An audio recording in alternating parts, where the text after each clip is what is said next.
Hey everyone, welcome back. My name is Lynn Wilson and welcome to At Home with Lynn Wilson. So my channel is about my everyday life. Everything that I do, what you see is what you get. And my life and my life motto, I guess you would say, it's my fame to claim on my blog that I have, which is resumeofamother.com if you ever want to check it out. I need to get it a little bit more updated, but what I have talked about in my family and my experience is I have found my new normal, and it's a moving target. So I say that because my life is just different than most people. And now this is the month of April 2021, and this month, every April is Autism Awareness Month. So we have someone in our family that has autism. So we like to wear blue certain days because that signifies autism. We like to be involved. We have an autism support group. We actually have two groups that we're involved with here in New Jersey. And I will actually leave a link to both of them in the description below. So if you are in the New Jersey area and you need support, you need friends, you need people who understand, you want to be able to attend some free events, you want to get some formal training, you need to know about what to do with autism. Those links in the description below will help you and lead you to two great groups that we are heavily involved with. But I wanted to come on since this is twofold. Month of April is Autism Awareness Month, but it's also our month to celebrate Gotcha Day. So our youngest son is adopted in the month of April, and he doesn't really like to discuss it. He doesn't care for the whole celebration part of it, and that's okay. That's his choice, and we're good with that. But I have to say, I give him a lot more extra hugs and a lot more kisses and a lot more I love yous, and just that feeling of endearment toward him because it's a remembrance of I Gotcha Day. And that was really, really special to us. So I have a lot of questions from a lot of people about autism in general, how we train, what we do, what's it like, and so on. And one of the reasons I started YouTube was the things that I needed for my own life, such as living with autism, living with epilepsy, living with disabilities, being a smaller family, living on a budget, all these things. I couldn't find channels that seemed to support what I needed. So that's one of the reasons I came on. I thought maybe what I've learned I can share. I love learning. I love learning from people. I love learning from people's situations in life and how they got through it. I like to pick people's brains. So these are some of the regular questions that I get on the norm about what is it like to live with somebody with autism. So I'm going to share it with you. I hope it's helpful. I would love for you to leave me a comment below if you have someone in your home that has autism, and maybe some tips that you can share with me. If you have questions that I can help you with, I am by no means an expert. What I am is a mom that loves her kid to pieces and will fight for him and do whatever it takes to make him a success. We have a very unique story about him and how far he's come, which we'll probably share at some point, some of those details. So the first question I get is, what is it like living with somebody that has autism? It's different. That's the best way I can describe it. It is not something that happens instantaneously. It is something that gradually happens that you don't even know, are they, aren't they? It takes years of the autism to develop in them. You don't usually recognize it on the younger years. You notice that things are different. They're not walking like the other kids. They're not talking like the other kids. They might have their own language. Now, with this being said, let me explain. I'm talking about our situation. The situation and what they call the spectrum goes beyond what you're even going to see on this camera. So there are people that are on the spectrum that are high functioning, that you might not even know they have autism until you start talking to them and you kind of go, ooh, that was a little different. Then you have people that are on the spectrum that are nonverbal. They can't speak. They use maybe a tablet to communicate. You have people that are on the spectrum that it is very obvious that they have a disability. So everybody's different. So my autism story is my autism story. But I will share what I can to maybe help you through this. Maybe you don't know someone in your family, but maybe you know, where you work, there's somebody with autism. The percentage of people with autism anymore is amazing. It is absolutely amazing. So what is it like to live with someone with autism? Again, it's just different. I don't know how else to say it. The way they think, the way they talk, their perception of life, and I'll get into some more of that in a little bit, but it's just different. Here's another question. Well, how does autism affect your home? I think this is something that we've evolved into. Again, we didn't know autism was part of our life until our son was probably, I'd say between 4 and 6, 4 and 8 years old. And then we kind of realized what some of these things that were happening in our life were related to. One of them was autism, and then there were some other diagnoses for him as well. And that's our puppy snoring. So if you hear it, yeah, he's snoring right next to me. So how does it affect our home? Well, it causes challenges. It causes stress. There are days, especially when in the younger years, we just could not think that we would not only get through today, but how would we face tomorrow? It was uncertainty. I didn't feel qualified. My husband felt inadequate. We had no formal training in this. What do you do? How do you teach? How do you overcome? How do you bring this child up to be a success? Now, we had an average child, biological, that we raised, so we had a sense of what it was to be a parent and what it was to have a parent-child relationship and what it was to teach, and the different years, you know, you see development take place. They walk, they talk, they learn to sit up, they learn to do, how they learn in school. We had an average child, and that situation kind of like is what you expect every time you raise a child. But when you're raising somebody with autism, it is completely different. Another question, what do you wish people understood about autism? I love this question. What do I wish you understood about autism is that they're normal people. They're not strange. They're not weird. They look at life differently. That's really the best way I can describe it. They see life in a different set of eyes. They perceive things differently.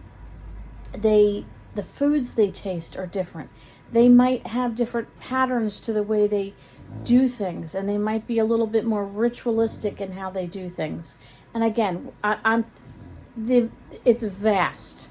When I say that people are on the spectrum, it's huge. You cannot just say, oh, okay, I got it. These are the 5 things, and then we're good. No. My experience is just a drop in a bucket to the many. I mean, anyone that's listening right now that has someone in the family with autism or saying, she's not talking, she has no idea what I go through. My life is so different. I don't know. I can only tell you what I've experienced. Another thing I wish people would understand, not only about autism, but a disability. Give these people some grace. Are they going to act like what you and I might do? No, they're not. I'll give you an example. When our son was younger, not all autistic people, and people on the spectrum are this way, but noise can irritate them. Fast movement can irritate them. All kinds of different quirky things can irritate them. So going to a restaurant can be a bit of a challenge. And some of these things we didn't know. We had to learn this as we went along. Oh, okay. Didn't realize that was going to bother him. So one of the best things, not only to keep him safe and grounded, but not to bother the person in the next booth or the next table, we would always say, can we have an end booth? This way you knew if we sit on the end, there's nobody on this side of the booth. It would just be us. And my husband and I would take this side and we'd put our son on this side. And I remember going to one restaurant, and it was a young kid, 15, 16 years old, being the host. And so I said to him, I'd like to have an end booth. He says, you'll have to get the next booth. I'm sorry, we don't do that. So I very nicely said, well, our son has autism, and we would really like to have the end booth, and we don't mind waiting. If we have to wait 45 minutes, that's on us. We have no problem with that. He refused, and there were 2 end booths that we could see that were sitting empty. But he insisted he had to follow this chart, and he had to seat us where the next available spot was. I guess they would rotate with the servers. Now, needless to say, he was not nice about it. He was not accommodating in any way, shape, or form. So we asked to speak to the manager. And the manager came up and we explained our situation. Now, I'm in management. I work in a guest service experience, and I'm in management. And if there's a situation and a guest asks for a manager, we go above and beyond the best we can to accommodate. This manager refused to help us and basically told us, if you don't like it, go find another restaurant. And guess what we did? We found another restaurant. People need to understand, when people have a disability, where they sit and all these things matter. These little things to you that it's like, oh, we'll take a table, we'll take a booth, it's no big deal. It's a big deal when you have somebody with a disability. That's just one example. Another question we get is, how does autism affect a child's learning? Ooh, that's a tough one. It does affect their learning. Now, again, depending on where they are on the spectrum and their learning disabilities and things like that, you have some people with autism that are high functioning, that have a photographic memory, that we have someone in our support group.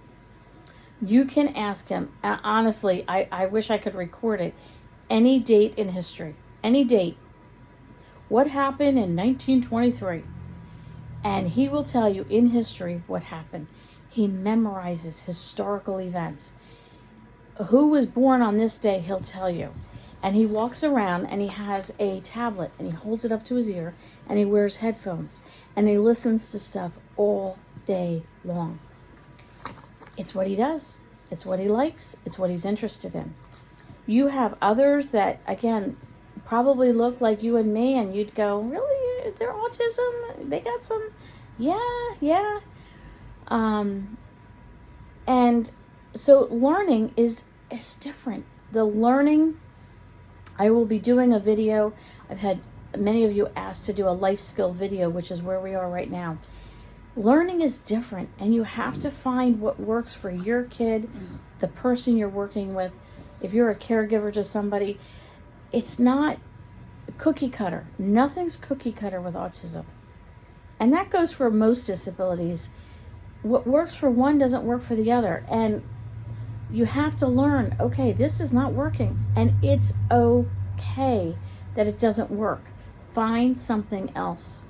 I can tell you this, now having a son who's almost an adult and has grown, he has learned.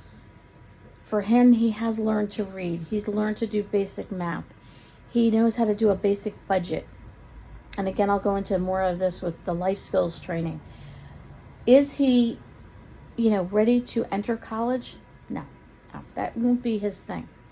But that's okay. It's not everybody's thing anyway. For me and my family, the way we look at it, and we're a faith-based family, so for us, we know that God has designed him to be who he was meant to be. Was that the plan for him to have autism? That's not for me to say. He has it. I can't change that. It is what it is. But I will work with him and train him and build him up to be the best man that he can be and as independent as he can be, so that he can enjoy life in his own way. Another question I get, how does autism affect a child's ability to make friends? This is tough. You have people with autism that are angry, that will tell you off, that are just like a bitter person and can't make friends because they just have this way about them. You have other people that are frightened of everything, with their autism. They jump and the noise bothers them, and all kinds of stuff like that. You have people like my son who has broken the mold. He loves people. He can be on a line at a grocery store and have the whole store cracking up laughing. And I hear everybody say, he's so refreshing to be around. He's so much fun. He's got the best personality there is. I hear this constantly on just his personality lights up a room. And I'm not saying that from his mom's point of view. Of course, my son is wonderful. I know he is. But I hear this from other people. But making friends years ago was very difficult. First of all, being in the average world, people, what's that? That's weird. That's different. It doesn't look right. And people tend to shy away from anyone with a disability. It was difficult for him to make friends when he was younger because the kids didn't know what to do with him. And they might talk louder. They might talk bolder. They might move their hands. They might flap their hands. They might talk and have tics and kind of do this and things that, the list goes on and on. Again, the spectrum is so big. But there are things that might look and appear kind of odd and different that can cause them not to be able to make friends. And going back to that question, what do you wish people understood? I wish parents could educate their children more that life isn't exactly like you. There are other people that look different and act different, and it's okay. That's just who they are, and it's okay to be their friend, and it's okay to include them in your group, and it's okay to be nice to them. Another question I get is, how does autism affect the holiday season? Well, again, I'm going to tell you my story. It's different for everyone. The holidays are great. Put up the tree, have the traditions and all that. What bothers him, and again, he's gotten better over the years of training and explaining, but putting up the tree is great. But throwing things together in a quick sort of way, let's get the tree up, let's do the lights. Okay, we're going to have hot chocolate. Then tonight we're going to look at drive around at the lights. Oh, we got to go Christmas shopping. Did you make your Christmas list? What did you want for Christmas? And it like short fuses them. And it's too much too soon. Put up the tree today.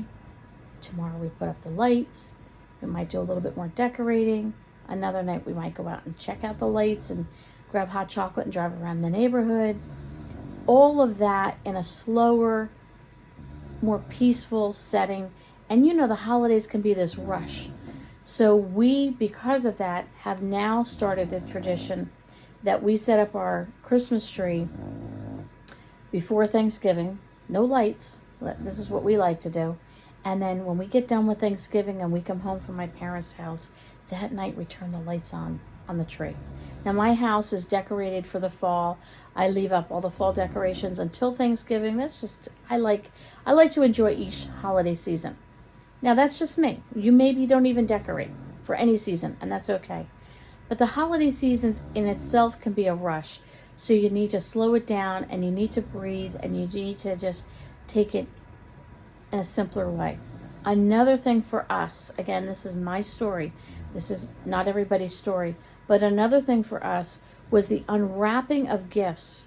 You have a bow, you have paper, you have tissue paper, you have a gift bag, stuff's everywhere. It blew his mind. I had to come up with another solution. It was too much. And don't have too many gifts. Even if you have to give a gift a day for the next 6 months, or however you want to do it. But limit yourself to just a couple of gifts, like 2 or 3 gifts. That's about all they can handle. They can't handle a lot. It's just too much. So we started to do things where I got a red bin, you know, the big bins at Walmart for $5 that you store clothes in your closet or whatever. And I put the gifts in the bin, and then I just put like newspaper, tissue paper, something. And so when he pulled out the gifts, there was this sort of a wow moment of the things, you know, the paper flying. And we did that for a couple of years. Well, then I went to Five and Below, and they had this giant stocking, like probably 5 feet, you know, long. It was great. It was $5. Well, this was perfect. So I started this a number of years ago. We have a hook on our door, and you could probably see it over here. There's a wreath hanging up. Well, I hang the Christmas stocking on the door. And what I do is I tell them, this is your stocking. Your gifts will be in this stocking. It was the best thing I ever did. He knew this was his stocking. If he saw the stocking getting bigger, he knew it was okay that his gifts were in this stocking. And when Christmas came, we would give him this big, long red stocking. We still do it to this day. He knows his gifts are in it. It's not like overwhelming. It's tradition. He knows the stocking. He's comfortable with the stocking. He knows what's in it is for him. And again, we don't always put everything in it. We might break it down into a few days of things because it still can be overwhelming. And he can take his things out and he can put them in. And if he wants to carry the stocking to another room and he feels more comfortable and he's overwhelmed by people, we can do that. It was the best thing we ever did. Holidays are great. You can really enjoy them, but you have to find what fits for your family. Not every person with autism will react the same way. You might be watching me right now and you have autism yourself. And you know what I'm saying. How you react is not the same way somebody else will react. You also could have 3 or 4 kids and they all have autism. And you would think, there's no way they all have autism because they're all so distinctly different in what bothers them, what doesn't bother them, what they like, what they don't like. Another question I get is, what effects does routine have for autism? Routine is the best thing routine is your best friend. Routine is good because we wake up at 7 o'clock. We have breakfast at 8 o'clock. We get dressed at 9 o'clock. Now let me tell you, if it's 7:15 and the household is not awake, somebody with autism will be going, excuse me, we wake up at 7 o'clock. And if breakfast is not on the table at 8 o'clock and it's 8:30, we eat at 8 o'clock. And so on. They are very much in the need of routine. And they need to stick with routine. And when you break away from routine, it can cause a flood of problems. It can cause temper tantrums, complete meltdowns, screaming, throwing things, having fits. This person, whether it's an adult or child, is not necessarily acting from a misbehaving situation. They can't cope with the change. Now, we had to learn, you and I know that life changes in a second. They struggle sometimes with these changes. We've had to train our son. We've learned something called social stories. And just setting the stage. We are going to wake up tomorrow. Now, I know we get up at 7, but tomorrow we're going to sleep until 7:30. Let me tell and you see them like starting to freak out. But let me explain. We're going to go to Grandma's house tonight. We're going to get home late tonight. But we're going to have a great time. We're going to have birthday cake because it's Grandpa's birthday. We're going to have birthday cake. But they live kind of far away. So we're going to get home late tomorrow.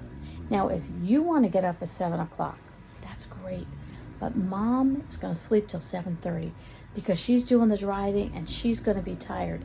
Now, the initial reaction could be a meltdown. The initial reaction could be anger. The initial reaction could be whatever. Again, every family is different. Every person with autism is different. But I will tell you this.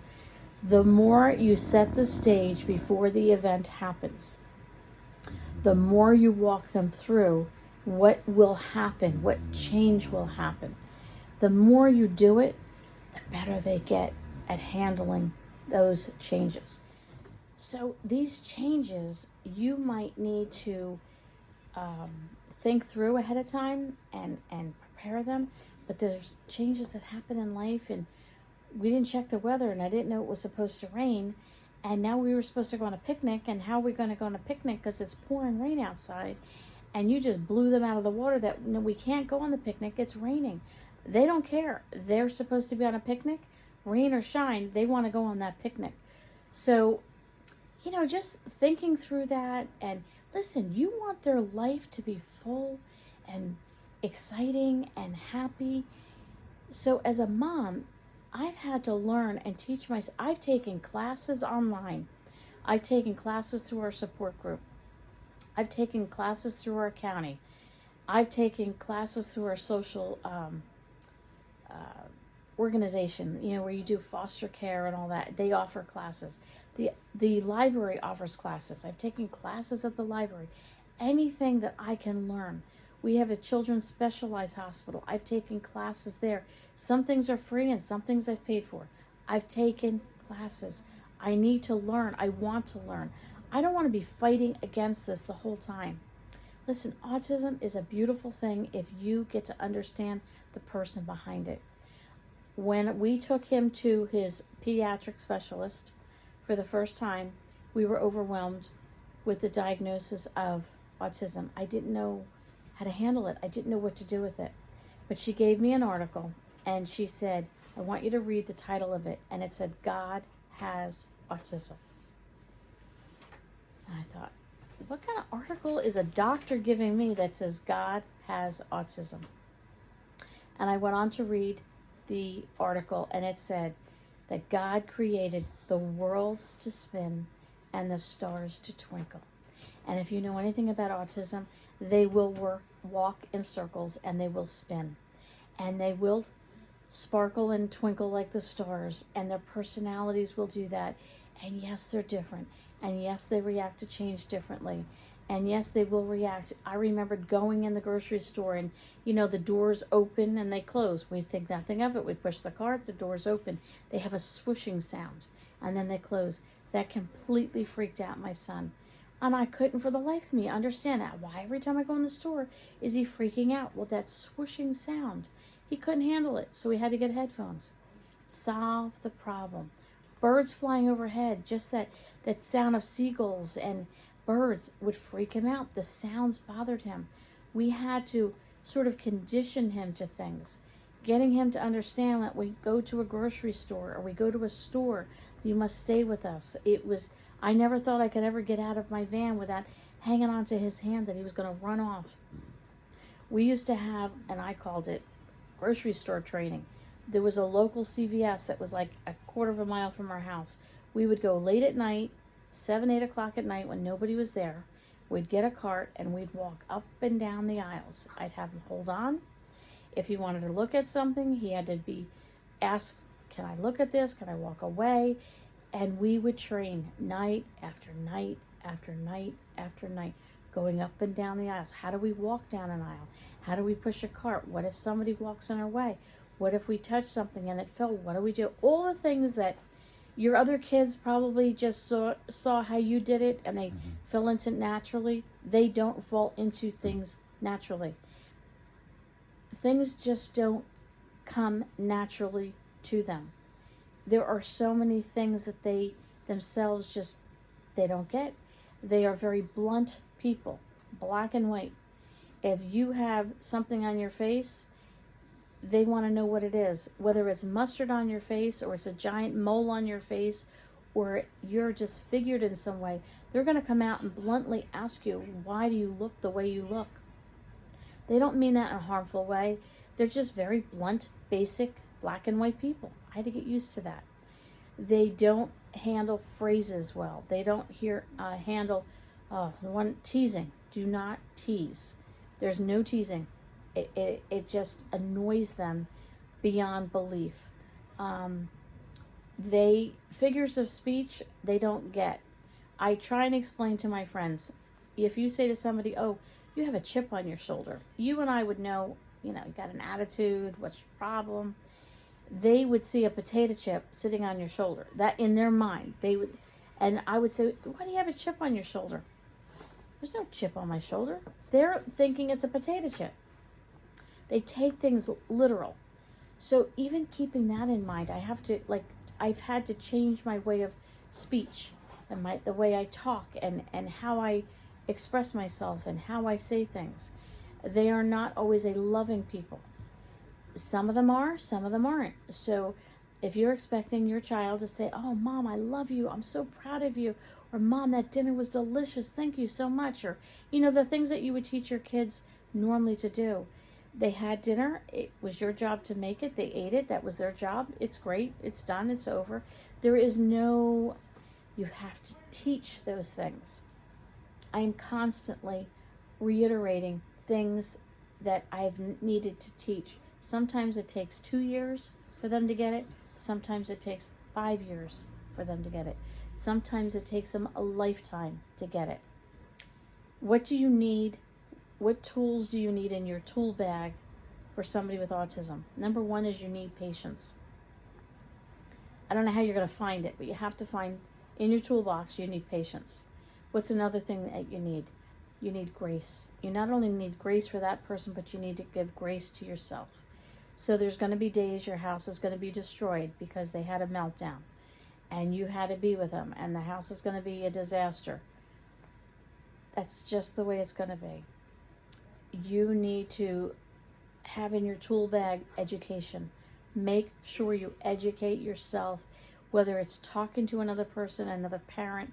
If your kids are in school, they're probably in a special needs program.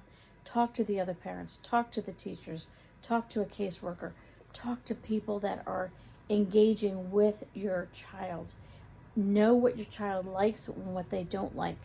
That's going to change. They're very particular about food. A lot of kids will only eat macaroni and cheese and chicken nuggets. That's it. You're lucky if they eat those two things. They're not big on trying new foods. They're not big on experimenting. They stick with one thing. And my son for years and years and years, more years than I can count, ate chicken nuggets every morning for breakfast. We've now gone from chicken nuggets to chicken sandwiches every morning for breakfast. What I've learned to do is that's fine. If I made baked oatmeal or I made, sausage casserole or something, I would do a little small piece with the chicken and say, oh, I have breakfast for you. Oh, I don't eat that. Well, that's okay. Just try it. But I don't eat it. That's okay.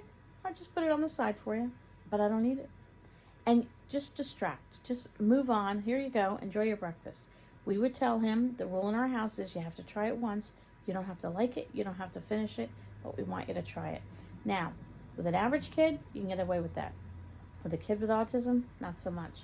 But every morning, add and introduce something new. Eventually, they will try it and taste it. And all of a sudden, where's that thing you made the other day? Where's that thing? Where's that baked oatmeal? Our son, his palate has grown. But this is years and years and years of investing in him. Listen, it is awesome to have someone in your family with autism. You know why? Because I have learned about myself. I wrote a blog article about how autism is contagious. Every one of us have quirks. There are things that you like, you don't like, and how many of your friends make fun of you? Oh, Lynn, you like to do this. We all have quirks. We are not perfect people, and neither are they. They do things differently, so we do things differently. But I'll tell you one thing. If you just look at them in the fact that knowing that they're going to be doing it differently, there's half your battle right there. So again, if you have questions, my story is different than your story. I wanted to come on here and just encourage you in the best way I could to just share some of the questions that I get about autism. Leave me a question below if I can help you. I will link below the 2 support groups that I'm involved with, and hopefully that helps. They're in New Jersey. I don't know in your state what's available. The one that's called POAC, P-O-A-C, you can always contact them and ask them if they have any other connections that they can recommend for your state to see how they can help. Our POAC group trains our police officers, trains our EMTs, they train the firefighters. So if, kids walking down the street, he's got autism, and the police pick him up for whatever reason, they're trained to understand autism. Mr. Gary founded POAC, and he has a son who has autism.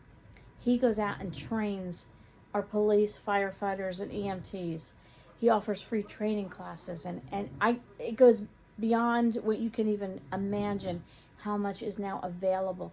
We have lawyers that we can connect with and people we can get advice from, and there's so many things, that legal stuff and guardianship and all these things that you need help with. There are classes available for this. I hope this was helpful for you. Go ahead and leave me a comment and let me know what's happening in your world. How can I help? Is there anything I can do to support you? I don't know. Maybe I can. I'm not an expert. I'm just a mama that came on here and shared her story about how it is in our life. Again, it is not the same for everyone, so don't think that this is a cookie cutter thing. I hope you enjoyed this video for those of you that needed this type of video, and we will be doing another video tomorrow on a similar topic of disability, so I hope you come back and listen to that one as well. You all have a great day today. Thanks for coming by.